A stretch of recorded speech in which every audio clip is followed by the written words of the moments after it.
ఈ వ్యవసాయం మీద కానీ వ్యవసాయ ఆధారిత పంటల మీద వీటన్నిటి మీద కూడా ఆధారపడే పరిస్థితి ఉంది. సుమారు 65% మంది ప్రజలు దీని మీద ఆధారపడతా ఉన్నారంటే ప్రభుత్వం దీని మీద తీసుకోవాల్సినటువంటి జాగ్రత్తలు ఏ విధంగా ఉంటాయన్నది అందరికి కూడా అర్థమయ్యేటువంటి పరిస్థితి. 2014కు ముందు అంటే రాజశేఖర రెడ్డి గారు ప్రభుత్వానికి ముందు రైతు పరిస్థితి ఏ విధంగా ఉంది, రైతు కరువు కాటకాలతో ఏ విధంగా ఇబ్బంది పడ్డాడు, కనీసం గిట్టుబాటు ధరలు లేక కనీసం పండించడానికి పంటలు సరిగ్గా అవకాశాలు లేక అవన్నీ కూడా ఇబ్బందులు పడినటువంటి పరిస్థితులు మనం చూసినాం. రాజశేఖర రెడ్డి గారు మొట్టమొదటిగా ముఖ్యమంత్రి అయిన తర్వాత ఆయన ఉచిత విద్యుత్ అని చెప్తే ఇదే చంద్రబాబు నాయుడు గారు ఉచిత విద్యుత్ కనుక ఇస్తే కరెంటు తీగల మీద బట్టలు ఆరేసుకోవాల్సి వస్తుందని చెప్పి ఆ రోజు కామెంట్ చేసినటువంటి పరిస్థితి. ఆ తర్వాత దిగ్విజయంగా ఈ రోజు దాకా కూడా ఉచిత విద్యుత్ ఇచ్చిన దానివల్ల ఈరోజు వ్యవసాయదారులకు ఎంత ఉపయోగం అన్నది కూడా అందరికీ అర్థమవుతుంది. అలానే రాజశేఖర రెడ్డి గారు ఇంకొకటి జలయజ్ఞం కూడా ఆ రోజు రైతుల కోసం తీసుకొచ్చినటువంటి పరిస్థితి చూసినాం. ఈ రోజు రాష్ట్రంలో అనేకమైనటువంటి ప్రాజెక్టులను తీసుకొచ్చినటువంటి ఘనత రాజశేఖర రెడ్డి గారిది. ఆ జలయజ్ఞం తీసుకొచ్చినప్పుడు కూడా దాన్ని నిర్వీర్యం చేయడానికి ఈ చంద్రబాబు నాయుడు గారే, ఈ రైతు ద్రోహి అయినటువంటి చంద్రబాబు నాయుడు గారు మాట్లాడినటువంటి మాట ఏంటంటే అది జలయజ్ఞం కాదు ధనయజ్ఞం అని చెప్పి రాజశేఖర రెడ్డి గారిని నిర్వీర్యం చేయడానికి రాజశేఖర రెడ్డి గారు చేసినటువంటి ఆ పథకాన్ని వెనకడుగు వేయించడానికి ఆయన చేసినటువంటి ప్రయత్నం ఆ రోజు ఎన్ని రకాలుగా కోర్టులకు వేయించినటువంటి పరిస్థితి కూడా చూసినాం. అయినా కూడా మొండిగా రాజశేఖర రెడ్డి గారు రైతుల పక్షపాతి కాబట్టి జలయజ్ఞాన్ని ముందుకు తీసుకొని వచ్చి అనేకమైనటువంటి ప్రాజెక్టులను ఈరోజు ఆంధ్ర రాష్ట్రం కరువు కాటకాల నుంచి బయటపడి ఈరోజు సస్యశ్యామలంగా ఉండగలుగుతా ఉందంటే ఆ రోజు రాజశేఖర రెడ్డి గారు జలయజ్ఞం ద్వారా తీసుకొచ్చినటువంటి అనేక ప్రాజెక్టులు.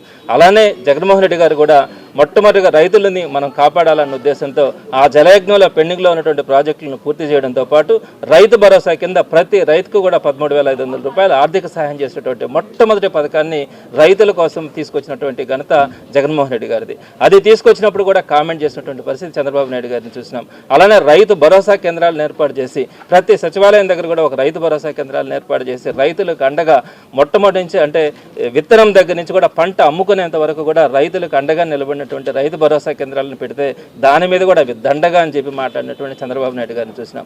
అట్లా అనేక విధాలుగా ఆ రోజు రాజశేఖర రెడ్డి గారు కానీ జగన్మోహన్ రెడ్డి గారు కానీ రైతులకు సంబంధించి సుమారుగా 65% మంది ప్రజలు దాని మీద ఆధారపడతా ఉన్నారన్న ఉద్దేశంతో రైతులకు ఇచ్చినటువంటి ప్రయోజనాలు కానీ ఈరోజు రైతు ఒక రకంగా సంతోషంగా ఉండగలుగుతా ఉన్నాడంటే అవన్నీ కూడా వారిద్దరు చేసినటువంటి చదివే. మొట్టమొదటి నుంచి కూడా చంద్రబాబు నాయుడు గారు రైతులకు సంబంధించి ఒక ద్రోహిగానే మాట్లాడుతూ వస్తూ ఉన్నారు.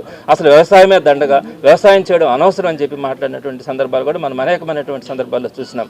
అదేవిధంగా ఇప్పుడు కూడా ఎక్కడ కూడా రైతులకు సంబంధించి ఆలోచన లేకుండా క్రికెట్ స్టేడియాలకు పోవాలా, క్రికెట్ స్టార్లతో ఫోటోలు తీయించుకోవాలా, అలానే సినిమా స్టార్లతో ఫోటోలు తీయించుకోవాలా, ఈ 99 పైసలకే తనకు సంబంధించినటువంటి వ్యక్తులకి కోట్ల రూపాయల భూములని దారాదత్తం చేయడం, రియల్ ఎస్టేట్ కంపెనీలకు దారాదత్తం చేయడం, ఇలా అనేక విధాలైనటువంటి ఏ విధంగా డబ్బులు దోచుకోవాలని చూస్తూ ఉన్నారే కానీ రైతులకు సంబంధించి వారికి కావాల్సినటువంటి ఎరువులు కానీ వారికి కావాల్సినటువంటి వాటర్ సప్లై గురించి కానీ కొనుగోలు విషయంలో కానీ గిట్టుబాటు ధరల విషయంలో కానీ ఎక్కడ కూడా ఈ ప్రభుత్వం కూటమి ప్రభుత్వం ఆలోచించే పరిస్థితి కూడా కనిపించట్లా.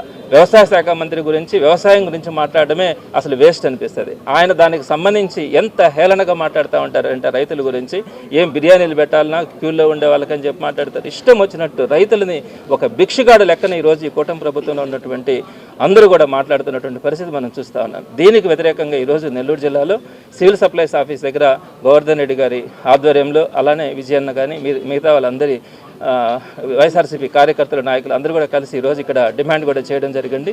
తప్పకుండా కూడా మొట్టమొదటి నుంచి కూడా వైఎస్ఆర్సీపీ ఎప్పుడు కూడా రైతుల పక్షపాతి ఎందుకంటా ఉన్నామంటే 65% మంది ప్రజలు దాని మీద ఆధారపడతా ఉన్నప్పుడు రైతు కనుక వాటికి గిట్టుబాటు ధర కానీ అవన్నీ కానీ ఉండగలిగితే, రైతు సంక్షేమంగా ఉండగలిగితే వ్యాపారాలు బాగా జరుగుతాయి. వ్యాపారాలు బాగా జరిగినప్పుడు డెవలప్మెంట్ ఉంటుంది. డెవలప్మెంట్ బాగున్నప్పుడు కంపెనీలు ఇండస్ట్రీస్ వస్తాయి. కంపెనీలు ఇండస్ట్రీస్ బాగొస్తే అక్కడ ఎంప్లాయ్మెంట్ కూడా జనరేట్ అవుతుంది.